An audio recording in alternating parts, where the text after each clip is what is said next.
সবাই কি white board দেখতে পাচ্ছো? হ্যাঁ স্যার, দেখা যাচ্ছে। হ্যাঁ স্যার।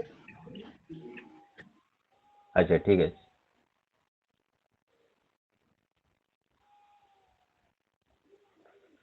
দেখো, নাম্বার সিস্টেম সম্পর্কে আগে আমরা একটু থিওরি জেনে নিই, তারপরে আমি ডিসকাসে আসছি যে কিভাবে এখান থেকে কোশ্চেন আসে, কিভাবে কোশ্চেনগুলো আমরা রেডি করব, এবং যেটার জন্য তোমরা আজকে ক্লাস করছো বা যারাই এখানে ইন্টারেস্টেড হয়ে এসছো, তাদের মূল উদ্দেশ্য যদি কোনো কম্পিটিটিভ এক্সামে যদি পরীক্ষা দিতে হয় বা বসতে হয়, সেখানটায় মেন প্রপার্টিজটা হচ্ছে কি জানো তো? টাইম।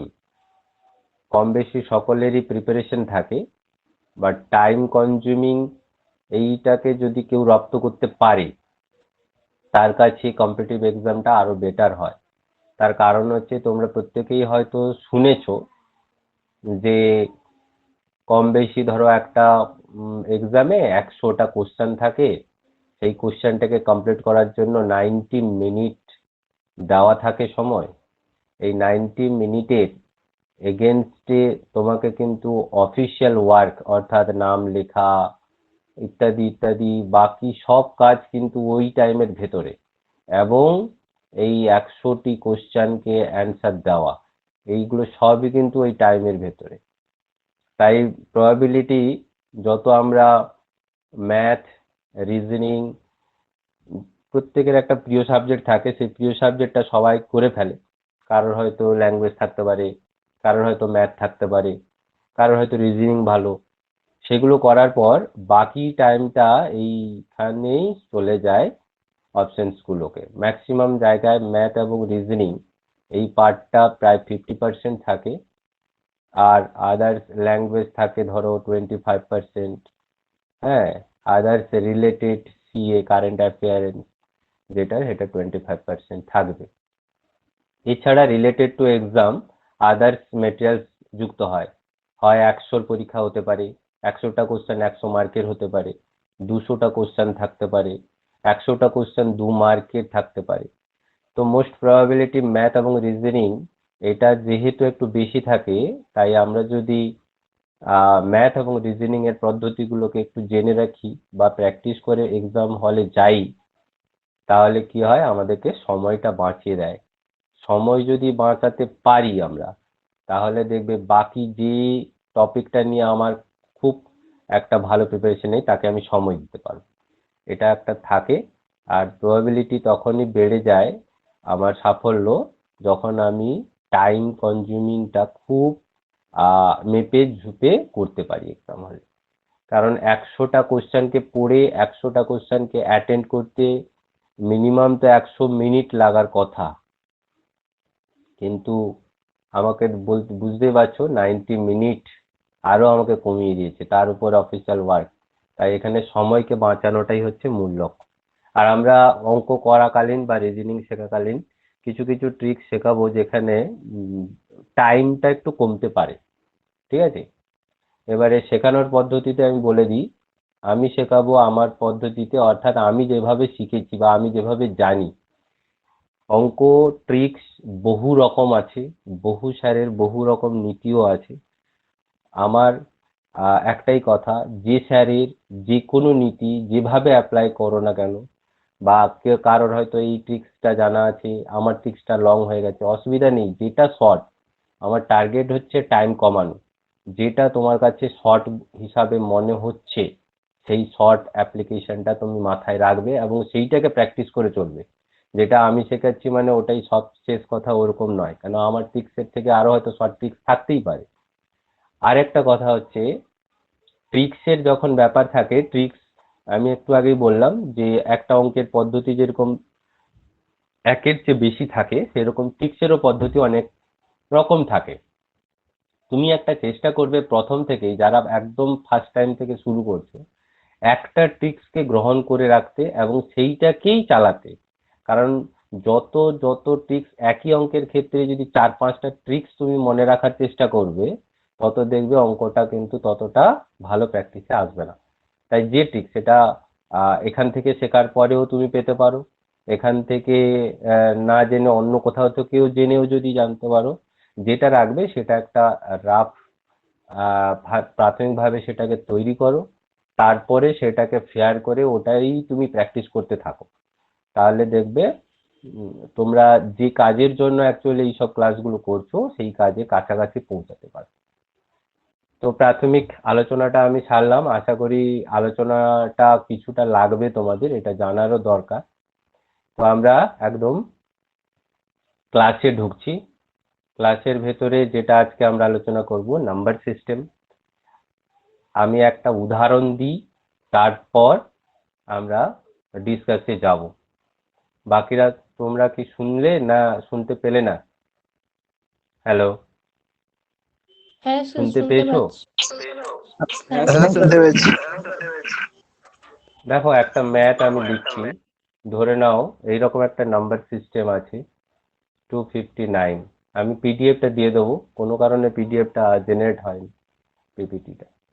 এটা একটা ম্যাথ, তোমাকে কোশ্চেনটা দেবে, এই সংখ্যাটার যে প্রাপ্ত ফলাফল তো একটা কিছু বেরাবে, আমরা জানি এটার হচ্ছে বেস এবং বেসের পাওয়ার এটা। তো এই ফলাফলের একক স্থানীয় অঙ্ক কি হতে পারে? আমাকে যারা যারা ক্লাসে আছো যদি কেউ জেনে থাকো বলতে পারো উত্তরটা, তারপরে আমরা আলোচনা করব। কেউ বলতে পারবে এটা?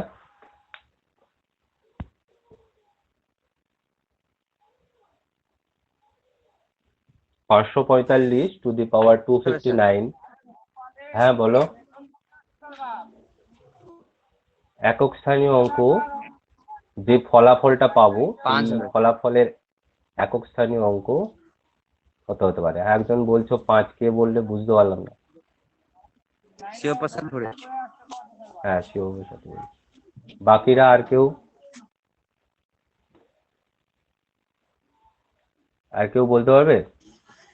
হ্যাঁ স্যার, 5 হবে তো, 5 হবে। ঠিক আছে, ওকে, ধরো 5 হবে। এটা যেরকম একটা অ্যান্সার, কিভাবে হচ্ছে না হচ্ছে একটু পরে আসছি। অ্যান্সার অ্যাকচুয়ালি 5ও হবে। নেক্সট আর একটা অঙ্ক দিচ্ছি আমি, দেখো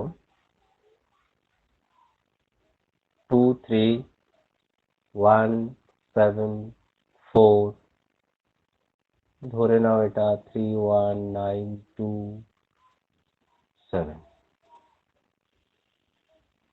এটার কত হবে? একই একক স্থানীয় অঙ্কর মান কত হবে? প্রথমেই বলি নাম্বার সিস্টেমে বহু টাইপের কোশ্চেন হয়, এটা ওয়ান টাইপ অফ কোশ্চেন নিয়ে আলোচনা আজকে হচ্ছে। চেষ্টা করব ওই যে যতগুলো মোটামুটি আসে ততগুলো নিয়ে আলোচনা করার, ঠিক আছে? একটু টাইম লাগবে, বোরিং হলে হবে না। প্রথম প্রথম শিখতে গেলে একটু বোরিং হয়ে গেলে সমস্যা আছে। তোমরা মডিফিকেশন চাইলে বলবে যে কি করা যায়, মডিফিকেশন করার জন্য তোমরা বলবে যে ক্লাসকে স্যার এভাবে করান, তাহলে হবে। একজন বললে 4 হবে, আর একজন বললে 4 হবে, আর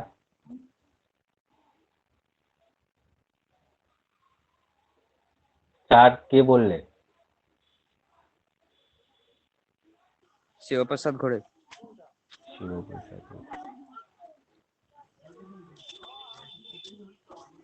আর কেউ বলতে পারবে? কেউ?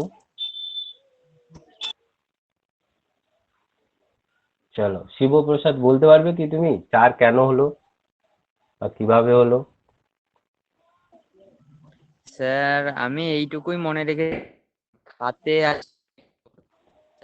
যদি কোনো মানে করছি আর কি, মানে স্কোয়ার বা রুট করছি, বর্গ করছি, যেগুলো মানে পাওয়ার যেটার উপর আছে ওটা যদি শেষের অঙ্ক 4 থাকে তাহলে ওখানে 4 বা 6 হবে। তাই তো স্যার? 4 বা 6 বিজোড় থাকলে ওটা হয় 4, আর জোড় থাকলে তাহলে ওটা হয় 6। ঠিক ঠিক ঠিক স্যার, ঠিক আছে, অসুবিধা নেই।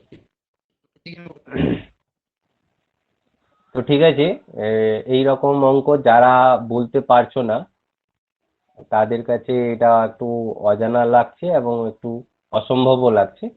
একটু আমরা বেসিকটা আলোচনা করে দিই, তারপরে কিছু ম্যাথ করানো যেতে পারে। ঠিক আছে, দেখো আমরা নাম্বার যে দেখি, সেই নাম্বারে মোট কতগুলো, একটু সকলে খাতায় লিখে নেবে এটা। ঠিক আছে, যে নাম্বারগুলো আমরা দেখি সেগুলোতে 0 থেকে আমরা কাউন্ট করি 9 পর্যন্ত। 0, 9, এর ভেতরে আমাদের টোটাল 10খানা ডিজিট আছে, তোমরা জানো অবশ্যই। 0, 1, 2, 3, 4, 5, 6, 7, 8 and 9, 10 ডিজিট তো, নাকি অসুবিধা হলো? তো ডিজিট গুলোকে আমরা পাওয়ারের রেসপেক্টে সুবিধা পেতে বা এই টাইপের অঙ্ককে করার জন্য গ্রুপ বানিয়েছি। গ্রুপগুলো দেখো, 1 নম্বর গ্রুপে আমরা যে সমস্ত ফিগারগুলোকে রাখছি সেগুলো হলো 0, 1, 5 আর 6। এইখানা 4খানা ডিজিটকে নিয়ে একটা গ্রুপ রেডি করলাম। 2 নম্বর গ্রুপ হচ্ছে digit number 4, digit number 9। Sorry. 3 নম্বর, সেখানটায় বাকি নাম্বারগুলো যেগুলো আছে মোটামুটি 2, 3, 7, 8 এর একটা গ্রুপ করলাম। তো এই গ্রুপ থেকে আমরা ডিসকাস করব গ্রুপগুলো করার মানে কি। না, গ্রুপগুলো করার মানে হলো এর যে কোনো একটা সংখ্যা, এই গ্রুপে থাকা যে কোনো একটা সংখ্যার প্রপার্টি যা হবে বাকিগুলোর ক্ষেত্রে সব সমান হবে, সব সমান নিয়ম মেনে চলবে, নিয়ম মেনে চলবে। বুঝতে পেরেছো? অর্থাৎ 0-র ক্ষেত্রে যে প্রপার্টি থাকবে বা 0-র ক্ষেত্রে যে নিয়ম থাকবে, 1-এর ক্ষেত্রেও সেই নিয়ম থাকবে, 5-এর ক্ষেত্রেও সেই নিয়ম থাকবে, 6-এর ক্ষেত্রেও সেই নিয়ম থাকবে। 4 এবং 9, এই 4-এর যা নিয়ম হবে 9-এর ক্ষেত্রেও সেম নিয়ম হবে। 2, 3, 7, 8, 2-এর ক্ষেত্রে যা নিয়ম হবে 3-এর ক্ষেত্রে একই রকম হবে, 7-এর ক্ষেত্রে একই রকম হবে, 8-এর ক্ষেত্রে একই রকম হবে। তো এই কারণের জন্য আমরা এইগুলোকে গ্রুপ হিসাবে রেডি করে দিয়েছি। তো এবারে প্রথম গ্রুপে আমরা যে সমস্ত সংখ্যাগুলো আছে সেই সমস্ত সংখ্যাগুলোকে নিয়ে কাজ করছি। প্রথম আছে কি গ্রুপে 0, 1, 5, 6। তো এই গ্রুপের বৈশিষ্ট্য কি থাকলো সেটা আগে আমরা লিখে নিই। বৈশিষ্ট্য এটাই, এই সংখ্যাগুলো যদি একক স্থান অবলম্বন করে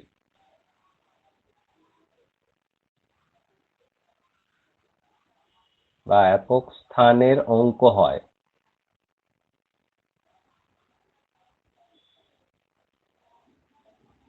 তার পাওয়ার যাই হোক না কেন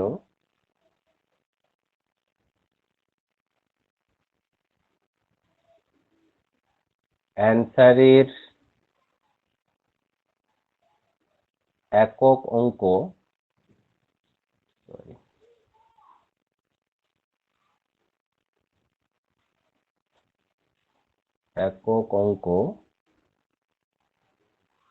সেই ডিজিটই হবে। অর্থাৎ 0 যদি থাকে তাহলে তার একক স্থানীয় অঙ্কটা হবে 0। যদি দেখলে 1 আছে তাহলে হবে 1, যদি দেখলে 5 আছে তাহলে দেখবে 5, যদি দেখলে 6 আছে তাহলে তার একক স্থানীয় অঙ্ক হবে 6। এই নিয়মটা কি বোঝা গেল? কারো অসুবিধা থাকলে কমেন্ট করবে, না বললে কিচ্ছু বুঝতে পারবো। বুঝতে পেরেছো?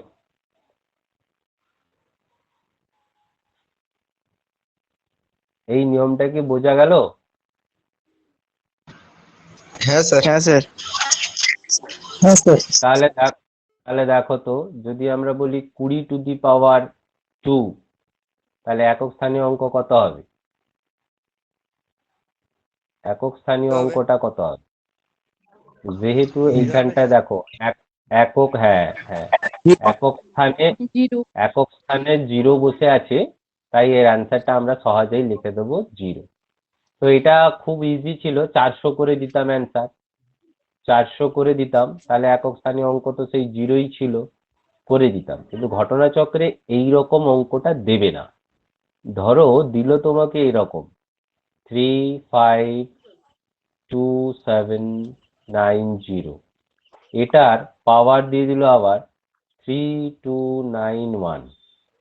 তখন তোমার যারা ট্রিক্স গুলো জানবে না তাদের ক্ষেত্রে খুব সমস্যা হয়ে যাবে।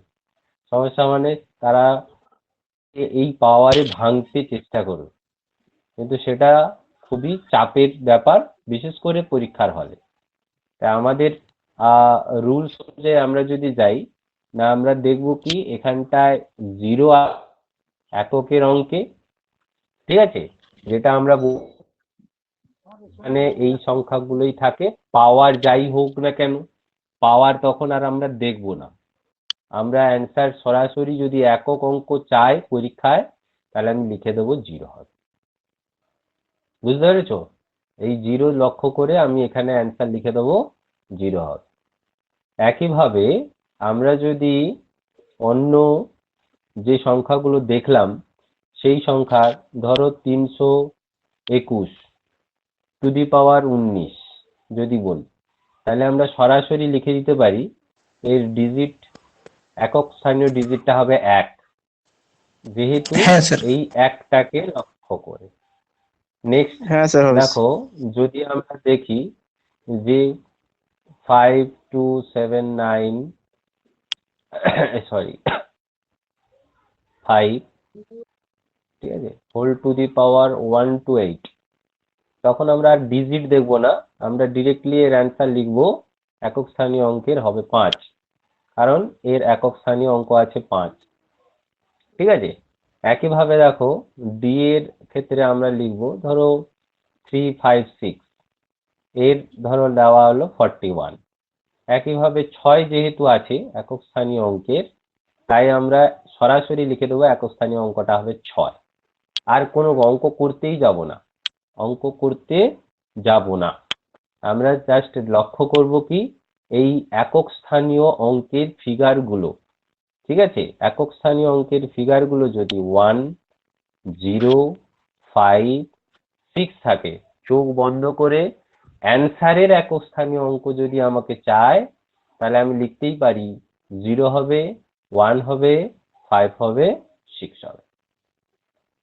বলো ফার্স্ট যে নাম্বারের যে গ্রুপটার সম্পর্কে কারোর কোনো অসুবিধা আছে? না স্যার, অসুবিধা নেই স্যার।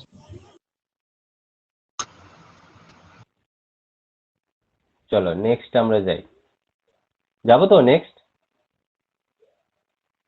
হ্যাঁ স্যার, নেক্সট চলো। চলো নেক্সটের গ্রুপে আমরা রেখেছিলাম কি দুটো নাম্বারকে, 4 এবং 9, তাই না? 4 এবং 9 এর একটা ছোট্ট করে একটা এক্সাম্পল দেখো আগে, তারপরে রুলস আমরা বের করব। দেখো 4⁻1 যদি করি তাহলে আমাদের উত্তর কত হয়? 4 হয়। 4² বা 2 যদি হয় তাহলে 116। 4³ যদি হয় বলো তো এটা কত হবে? 4³ কে বলবে? 4⁴ 4⁴ 64 কে আরো 4 দ্বারা গুণ করলে কত হয়? 554 স্যার। 254। হ্যাঁ স্যার, 56। 554। হ্যাঁ ঠিক আছে, এবারে দেখো তো ভালো করে লক্ষ্য করো, একক স্থানীয় অঙ্ক বলেছি, তাহলে এটার একক স্থানীয় অঙ্ক এটা, এর একক স্থানীয় অঙ্ক এটা, এর একক স্থানীয় অঙ্ক এটা, এর একক স্থানীয় অঙ্ক এটা। তাহলে দেখো আমরা যখনই পাওয়ারটা অড নাম্বার নিচ্ছি তখন হচ্ছে কিন্তু 4, ভালো করে লক্ষ্য করো। অড নাম্বার যখন নিচ্ছি তখন হচ্ছে 4, যখনই ইভেন নাম্বার নিচ্ছি তখন হচ্ছে দেখো 6, যখনই আমরা ইভেন নাম্বার নিচ্ছি তখন হচ্ছে 6। তাই অড নাম্বার এবং ইভেন নাম্বারের এগেনস্টে অড মানে কে বলবে? এই অড মানে কে বলবে? বিজোড়। ঠিক লিখলাম তো নাকি না ভুল লিখলাম?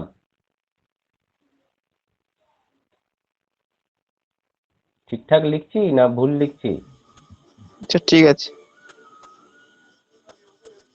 4-এর ক্ষেত্রে নিয়মগুলো দেখো। ফার্স্ট তো আমরা বুঝতেই পারছি যে সংখ্যাটা মানে বেস যে সংখ্যাটা থাকবে, সংখ্যাটার একক স্থানীয় অঙ্কটি 4 হলে তবে পাওয়ারটি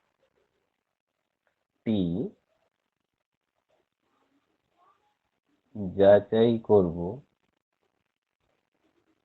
এই যাচাই বানান যাতা লিখে দিচ্ছি।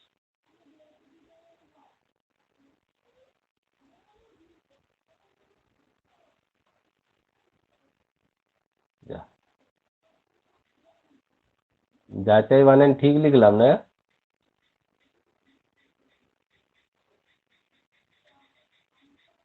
সেটি ইভেন না অড, ঠিক আছে। এবারে যদি ইভেন হয়, যদি ইভেন বা জোড় হয় তাহলে অ্যান্সারের একক অঙ্ক হবে 6। মনে থাকলো? আর নেক্সট হচ্ছে কি, যদি দেখি আমরা অড হয়, যদি দেখছি অড হয়, অড, তাহলে অ্যান্সারের একক অঙ্ক হবে, একক অঙ্ক হবে কত? 4। বলো কার কার অসুবিধা হলো এটা?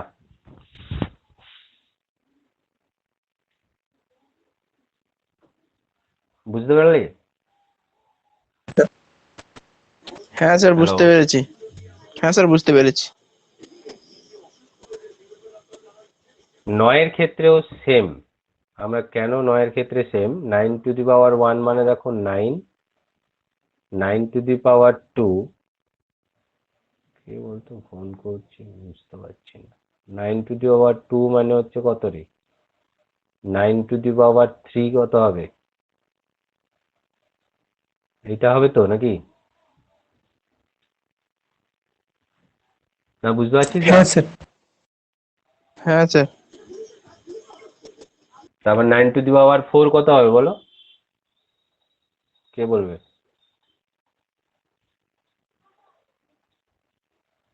9 টু দি পাওয়ার 4 কত হবে?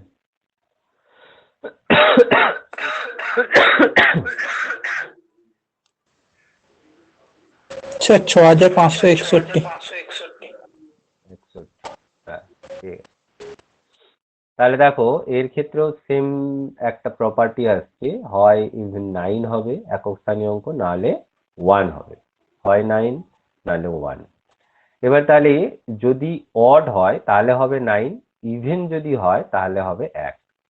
তাহলে 9-এর ক্ষেত্রে আমরা ইভেন পেলে হচ্ছে 1 একক স্থানীয় অঙ্ক, অড যদি হয় তাহলে হচ্ছে 9। হয়ে গেল, এই ট্রিক্সটা মনে রাখতে হবে। তাহলে এবারে তোমরা একটা অ্যান্সার বলো।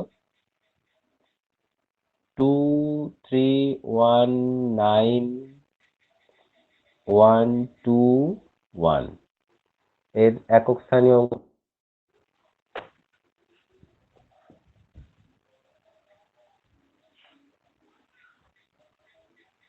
বলতে পারবে?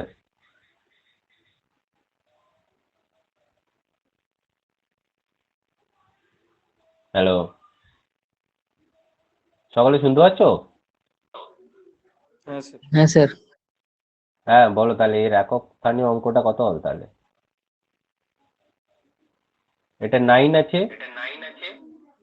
তাহলে ফার্স্ট আমার যাচাই করব যে এই পাওয়ারটা অড না ইভেন। বলো তো 121 অড না ইভেন, জোড় না বিজোড়? Sir even.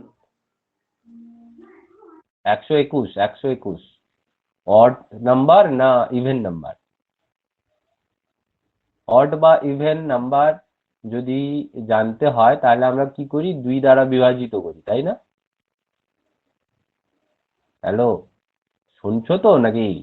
সারা শব্দ নেই, হ্যাঁ সারা স্যার। শব্দ হ্যাঁ না স্যার। দিলে ক্লাস চালানোর চাপ। তো 2 দ্বারা বিভাজিত করা যায় তো নাকি? তাহলেই তো বুঝবো জোড় বিজোড় কি করে হবে। তাহলে 2 দ্বারা বিভাজিত হয় কি হ্যাঁ স্যার। 121? 121 2 হ্যাঁ দ্বারা সেটা odd বিভাজিত হতো। হয়? অড। না স্যার। তাহলে এটা যদি অড হয় তাহলে আমরা প্রপার্টি অনুযায়ী অড হলে কি হবে এর এককের অঙ্ক? তাহলে এককের অঙ্ক হবে 9। বুঝতে পেরেছো? প্রশ্নটা হ্যাঁ স্যার। বুঝতে পেরেছো? হ্যাঁ স্যার, যদি বুঝতে পেরেছি। এরকম হতো, ধরো একটা ছোট্ট একটা দিই তোমাকে, 9 টু দি পাওয়ার এখানে 6 দেওয়া আছে, তাহলে এর ক্ষেত্রে কি হবে? একক স্থানীয় অঙ্কের মান কত হবে? 1 হবে স্যার। 1 হবে। কারণ হচ্ছে আমরা যাচাই করব পাওয়ারটা ইভেন না অড। দেখছি এটা ইভেন, ইভেন যখন তাহলে এর পাওয়ার অবশ্যই হয়ে যাবে 1।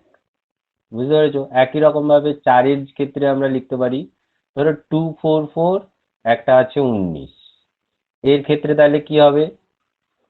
আমরা সেই একই ভাবে দেখবো 19টা ইভেন না অড, ঠিক আছে, বা অড না ইভেন। আমরা জানি 19 হচ্ছে অড, তাই তো? অড। 19 অড।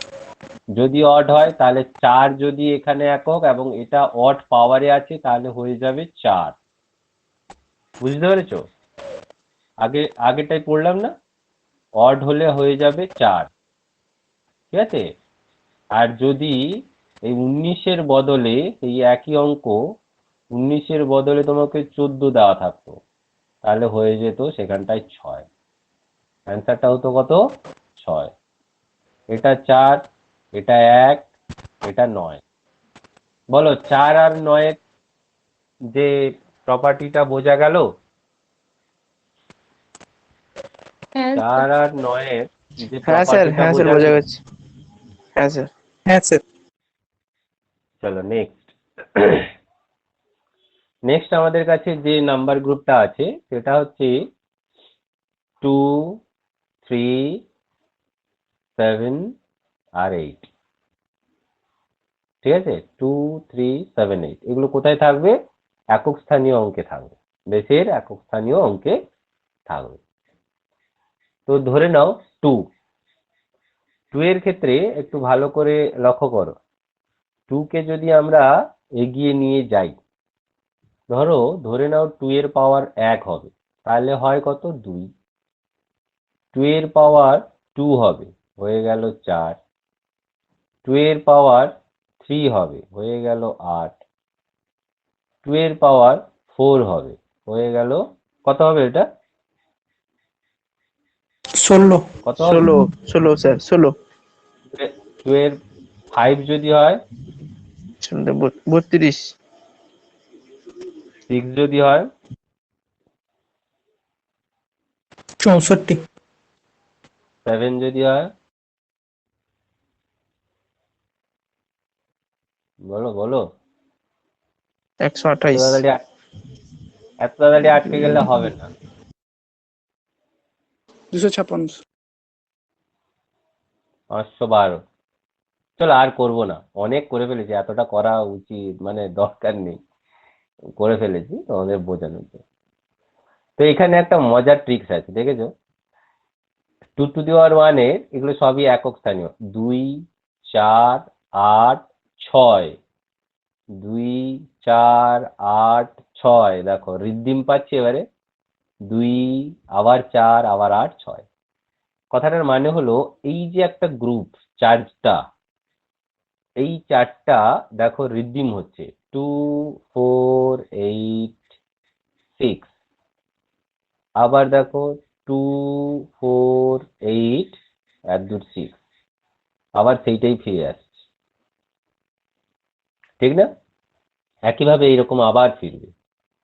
এবং এটা শুধু 2 এর ক্ষেত্রে প্রযোজ্য তা নয়, আমি বলেছি এই গ্রুপের সমস্তটাই একই রকম প্রপার্টি মেনে চলে। আমরা যদি 3 এর ক্ষেত্রে লক্ষ্য করি, তাহলে দেখো 3 to the power 1 মানে হচ্ছে 3, 3 to the power 2 মানে হচ্ছে 9, 3 to the power 3 মানে হচ্ছে 27, কারোর সঙ্গে কারোর পড়ছে না কিন্তু। 3 to the power 4 মানে হচ্ছে 81, 3 to the power 5 দেখো সেটা হয়ে যাচ্ছে 243, আবার দেখো 3 তে ফিরে এসছে। এই দেখো 3 ছিল, এই 3 ফিরে এসছে। এখানটা দেখো 3971, 3971, এগুলো সব রিপিট হবে 3971। এখানে আবার আসবে 3 to the power 6, যদি হয় তাহলে 9 আসবে। তো একটা জিনিস বোঝাই যাচ্ছে যে প্রত্যেকটা চারটা করে পাওয়ার, চারটে করে পাওয়ার চেঞ্জ হওয়ার পর তার মানের পরিবর্তন হচ্ছে এককের। এককের মানের পরিবর্তন হচ্ছে এই চারখানা পাওয়ারের এগেনস্ট। এইটা হচ্ছে এখানকার লজিক। কথাটা বুঝতে পেরেছো? এবং আর একটা জিনিস যেটা বুঝলাম সেটা হচ্ছে বিভিন্ন যেটাই থাকুক না কেন, 2 থাকুক, 3 থাকুক, 7 থাকুক, 8 থাকুক, আমরা যদি প্রত্যেকটা ডিজিটের 1, 2, 3, 4 এই চারটে পাওয়ারের মান যদি আমরা মনে রাখতে পারি, তাহলেই আমরা তাদের এককের অঙ্ক করে দিতে পারব। ঠিক আছে? তাহলে অ্যান্সার কিভাবে দেখব বা কিভাবে করব? যেই সংখ্যাই থাকুক না কেন, সেই সংখ্যাটা পাওয়ার যা থাকবে, অ্যাজ এন এক্সাম্পল হিসাবে ধরে নাও তোমাকে 24, 242 টু দি পাওয়ার তোমাকে দেওয়া থাকলো 16। তো যেহেতু 2 আছে, আমরা জানি 2 এর কিছুই বলতেই পারছি না, তো আমরা সরাসরি কি করতে পারবো, এই যে 16, না এটাকে 16 ধরলে প্রথমেই গন্ডগোল হয়ে যাচ্ছে। 1 মিনিট দাঁড়াও, ট্রিক্সটা আগে বুঝিয়ে দিই, তারপরে 16 ধরলে কি হবে সেটা বলে দিচ্ছি। ধরে নাও এটাতে আমি দিলাম 17। তো আমাদের কাজ কি থাকবে? ফার্স্ট কাজটা থাকছে একে সিম্পলিফিকেশনে নিয়ে আসা, পাওয়ারটাকে। তাহলে 4 বার অন্তর যেহেতু এখানটায় রিপিট হচ্ছে, তাই আমরা 17কে 4 দ্বারা ভাগ করে দেবো। তাহলে 17কে যদি, এটা আমাকে নোটিফিকেশন অফ করতে হবে, না হলে খুব চাপ হয়ে যাবে। নোটিফিকেশন 4, 4 এ 16, যে রিমাইন্ডারটা থাকবে, অবশিষ্ট থাকবে, এই অবশিষ্টটা তখন তার পাওয়ার হয়ে যাবে। কারণ আমরা 4 বার অন্তর তার তো চেঞ্জ করতে করতে গেছি, 1, 2, 3, 4 একই রকম গেছিল, তারপরে 5, 6, 7, 8 একই রকম গেছিল, তারপরে 9, 10, 11, 12 একই রকম গেছে, তারপরে 13, 14, 15, 16 পর্যন্ত একই গেছে, পরে আবার মানে আবার একটা নতুন রিপিট হচ্ছে। এই 1 নম্বর রিপিটের যা ভ্যালু হবে, এটাই হবে তার প্রাপ্ত সংখ্যাটার এককের ভ্যালু। অর্থাৎ এটাকে আমরা লিখে ফেলতে পারি এভাবে 242 টু দি পাওয়ার 1। যদি এটার অ্যান্সার যা হবে, এইটার অ্যান্সারের এককের স্থানীয় অঙ্ক নির্ণয়ের ক্ষেত্রে একই হবে। তাহলে 2 এর পাওয়ার 1 তাহলে কত অ্যান্সার হবে? 2।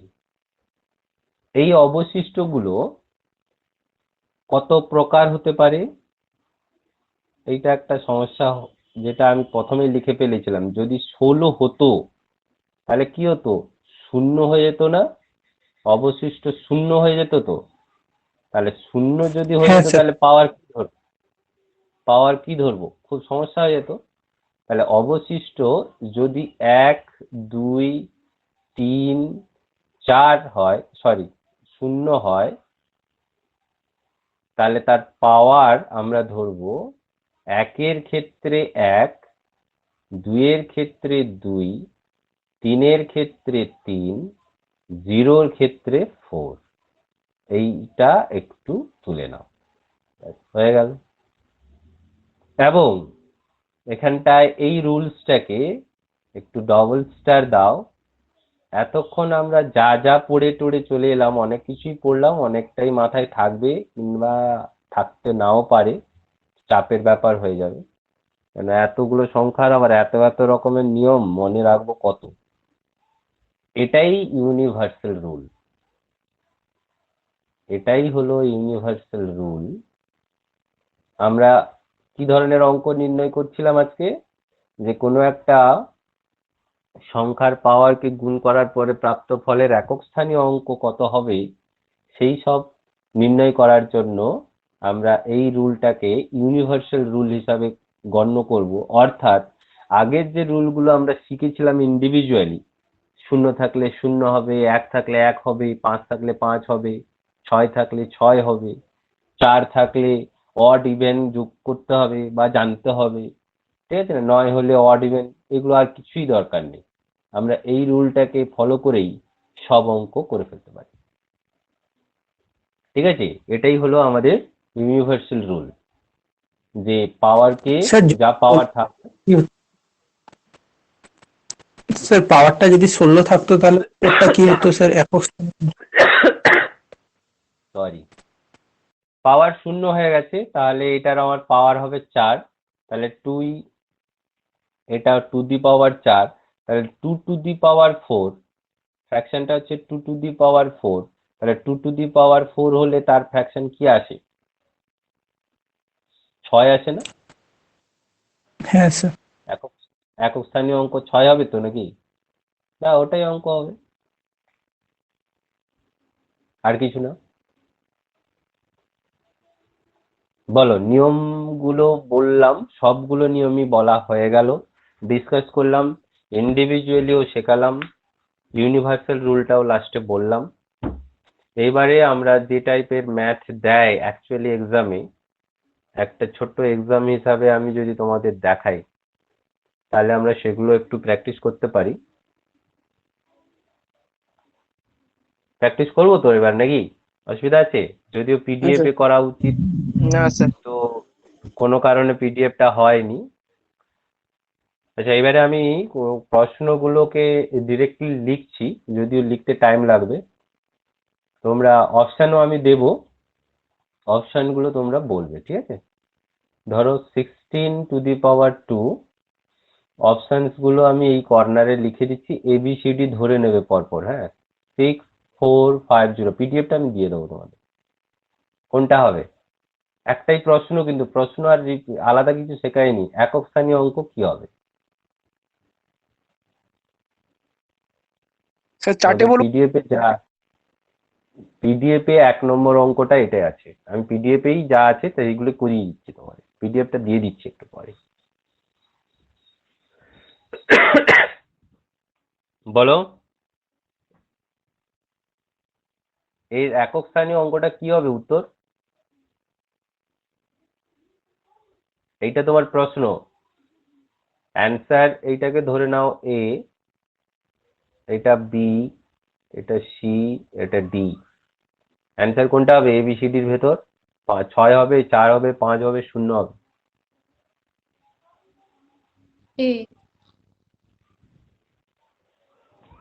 এই হবে। 6 আছে, আমি ফার্স্ট ট্রিক্স শিখিয়েছিলাম, 6 থাকলে সেটা 6ই হয়, ঠিক না? 2 নম্বর অঙ্কটা আছে, তোমরা পিডিএফ এটাও বাড়িতে গিয়ে একটু প্র্যাকটিস করবে। ধরো 256, অ্যান্সার কত হবে? সেম অপশন, স্যার অপশন 6 হবে। এই ভালো করে দেখ, 5 sir. 5 স্যার হবে। 5 হবে, কেন? 5 হবে, 5 হবে। হ্যাঁ, ফার্স্ট ডিজিটটা 5 আছে না? আচ্ছা, 3 নম্বর অঙ্ক দেখো, এই ভুলভাল করবি না, শেখার পরেও যদি ভুলভাল হয় খুব চাপের ব্যাপার হয়ে যাবে তখন। 3 2 4 5 1 টু দি পাওয়ার, আমার তো অঙ্ক লেখার আগে তোমাদের উত্তর চলে আসা উচিত। অপশন, হ্যাঁ অপশন এখানে আমি লিখতে গেলেই তোরা ধরে ফেলতি। যেহেতু 1 আছে তাহলে এখানটায় অপশনে 1 থাকতো, অথবা না হলে যদি কোনো অপশনে না থাকতে পারে তখন তোমরা কোনোটাই নয় লিখতেই পারো, কোনো অসুবিধা নেই। এটা যে 1 হবে বুঝতে পেরেছো তো নাকি? হ্যাঁ স্যার। হ্যাঁ স্যার। আচ্ছা বলো, 231741926, তাড়াতাড়ি বলো। ইভেন অড ক্যালকুলেশন 4 আছে, ইভেন অড ক্যালকুলেশন।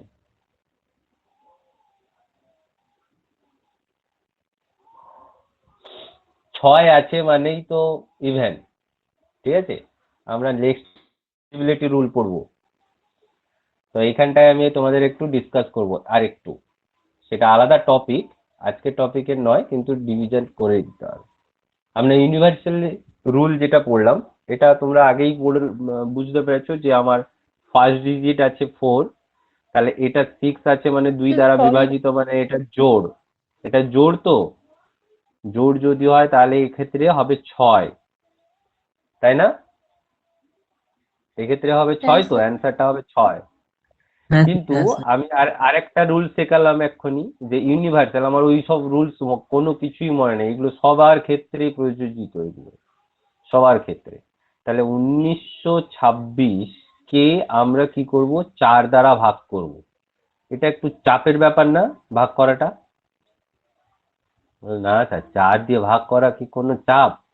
চাপ আছে। যদি আমাকে এই পাওয়ারের জায়গায় এই রকম কোনো একটা সংখ্যা দিয়ে থাকতো, পাওয়ারের জায়গায় এইরকম একটা সংখ্যা দিয়ে দিয়েছে,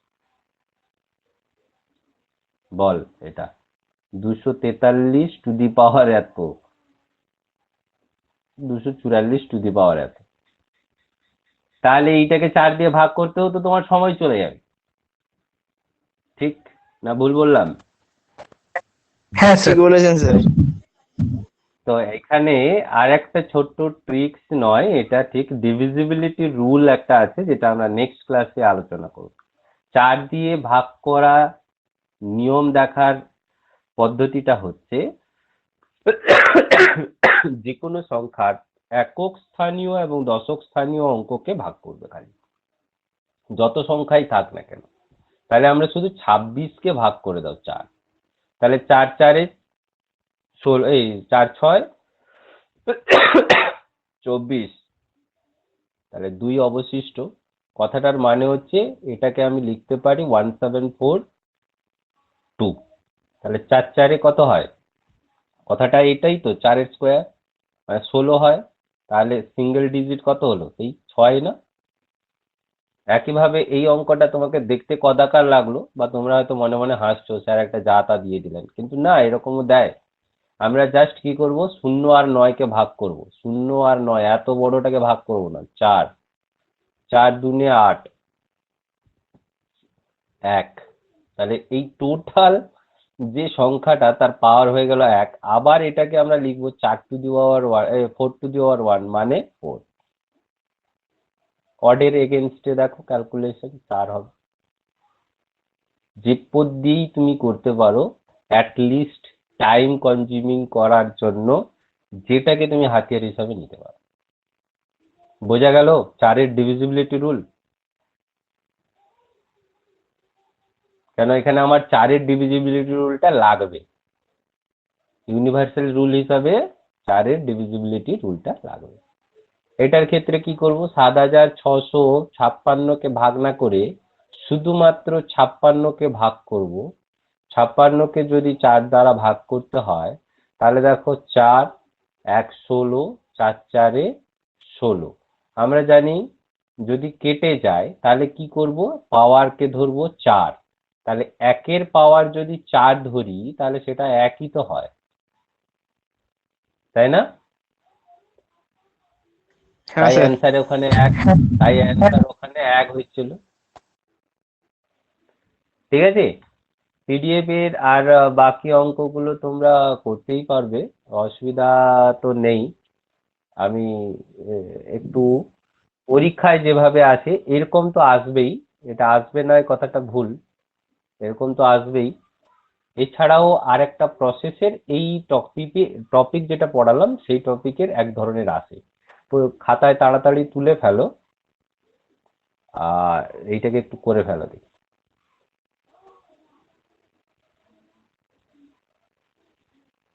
যেটা আমরা এক একটা করে শিখলাম, এরকম মাল্টিপল জয়েন্ট করেও কোশ্চেন তোমাকে দিতে পারে। বললো এই অঙ্কটাই, টোটাল অঙ্কটার প্রশ্ন সেই একটাই, একক অঙ্কটা, উত্তরের একক অঙ্কটা কত হবে, অঙ্কটির কত হবে বা মান কত, এটাই হলো তোমার প্রশ্ন। কিন্তু অঙ্কটা আমরা একটু আগে দেখছিলাম সিঙ্গেল এইরকম, শুধু এইটুকু করেছিলাম। আজ আমরা দেখছি কি এতটা, 3টেকে দিতে পারে, 4টে দিতে পারে, 5টা দিতে পারে একসঙ্গে, তারপরে তার অ্যান্সারটা নির্ণয় করতে হবে। তো এটা কি করা যাবে?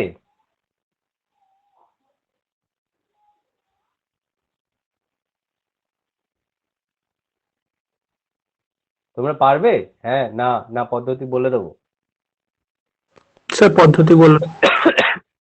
হ্যাঁ স্যার, পদ্ধতি বলে দিন। শিখিয়ে দিলাম, পদ্ধতি শিখিয়ে দিলাম, পদ্ধতি তো শেখালাম, কোনো তো অসুবিধা তো নেই। চলো দেখিয়ে দেওয়া যাক, কোনো অসুবিধা নেই। প্রথম কাজটা আমাদের কি হবে, আমাদের ওই ডিভিজিবিলিটি রুল 4 দিয়ে ভাগ করে দেবো। তাহলে 35 ডিভিজিবিলিটি বাই 4, তাহলে 4 9 36, তাহলে অ্যাকচুয়ালি আসছে এখান থেকে রিমাইন্ডার 1। তাহলে আমি পট করে লিখে দেবো 293 হোল টু দি পাওয়ার 1। এখানে দেখো আমরা 542 তে 317, আমরা কি বলেছিলাম মাত্র দুটো সংখ্যা নেব, 17। 17কে 4 দিয়ে ভাগ করলেও হয় 1, তাই না? হ্যাঁ স্যার 1 হবে। এরপরে দেখো আমি 3316, এত লেখার পরীক্ষায় দরকার নেই। 19, আর কিছু কি লিখবো? এখানে যদি লিখি তাহলে 4 4 16, 3 থাকে না, তাই তো? তাহলে এটা মানে কি এটা নয় যে 3 টু দি পাওয়ার 1, একক স্থানীয় অঙ্ক তো, এটা মানে তো 2 টু দি পাওয়ার 1, এটা মানে তো 6 টু দি পাওয়ার কিউব। কথাটার মানে এটাই, 3 ইন্টু 2 ইন্টু 6কে 3 বার যদি গুণ করি ওই শেষ অঙ্কটা 6ই আসে, প্রথম অঙ্কটা 6ই আসে। তাহলে এটাও 6, 6 দুগুণে 12, 3-এ আবার 36, তাহলে সর্বশেষে সংখ্যাটা এসে পৌঁছালো সেই 6। তাহলে অ্যান্সার হবে আমার 6। অ্যান্সার কত হবে? 6। বুঝতে পেরেছো? এবারে তোমাকে এটা হ্যাঁ স্যার, বুঝতে পেরেছি।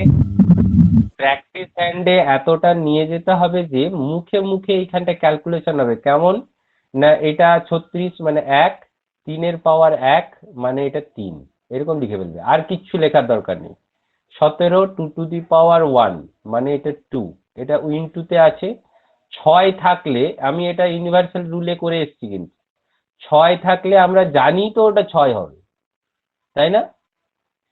আমরা 0 1 5 6, মনে আছে? 0 1 5 6 সিরিজটা, 6 থাকলে 6 হয় না, ঠিক না?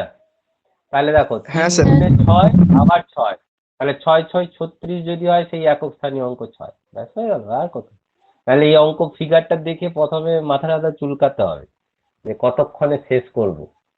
আর কিছুজন বলবে যে বাবা এটা তো আমার পক্ষে সম্ভব না, অতএব আমি এটা বাড়ির জন্য নিয়ে যাব খাতায়, ঠিক না? তো এটাই হচ্ছে অঙ্ক, আর কিছু না।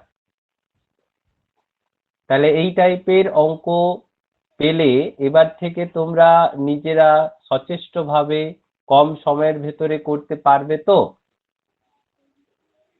হ্যাঁ হ্যাঁ স্যার, না? হ্যাঁ স্যার পারবো। হ্যাঁ হ্যাঁ স্যার।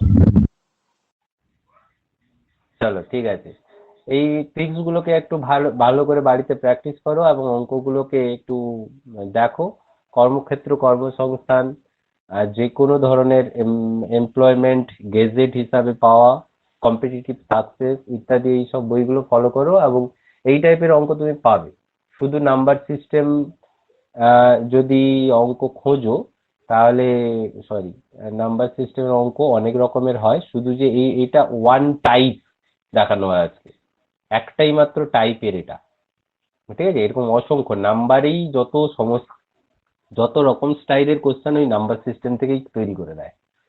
তো ধীরে ধীরে শিখবো, অসুবিধা নেই। নেক্সট ক্লাস আমরা বিভাজন রুল, যেটা আমরা একটু আগে 4-এর জানলাম, সেই বিভাজন রুল বা ভাগ করার পদ্ধতি সহজে মনে রাখা যায় বা তাড়াতাড়ি করা যাবে কিভাবে, সেই সমস্ত বিভাজন নিয়ম নিয়ে ক্লাসগুলো হবে।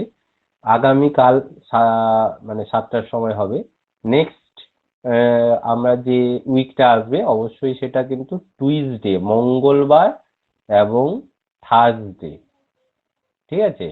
এইটা সন্ধ্যে 7টা, বোঝা গেল? হ্যাঁ স্যার ঠিক আছে। স্যার তাহলে বুধবার দিন ক্লাস হবে না?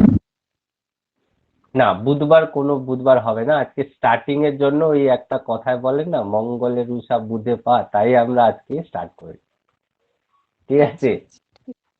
কোনো অসুবিধা নেই। আমরা মঙ্গল এবং বৃহস্পতি, কারণ একটু অন্য কাজে আমি একটু ঝামেলায় থাকি, জাস্ট একটু এইরকম টাইমে করলে আমি যদি তোমাদের সাপোর্টিং মেটেরিয়ালস না তৈরি করতে পারি তাহলে ক্লাসটা নিয়েও কোনো লাভ হবে না। সেই কারণের জন্য এইটা ডেট করেছি। পরবর্তীকালে যদি দেখি যে ফ্লো বাড়ে বা তোমাদের ইচ্ছা বাড়ে তাহলে আর একটা ক্লাস যদি জেনারেট করা যায় তখন আমি দেখবো ক্লাসটা, ঠিক আছে? তাহলে রাখি, আজকের ক্লাস এইখানেই রাখলাম। গুড নাইট সকলকে। হ্যাঁ স্যার, গুড নাইট। হ্যাঁ স্যার, গুড নাইট। হ্যাঁ ঠিক আছে, কে বলো, কি বলছিলে কেউ? স্যার একজন ছেলে ভর্তি মানে ঢুকতো আর কি ক্লাসে, পারছে না। কি নাম? নাম বলতে পারবে? দুজন এনরোলমেন্ট পাঠিয়েছে, আমি এখনই জাস্ট তাকে ওকে করেছি, অতএব আজকের ক্লাসটা করতে পারবে না।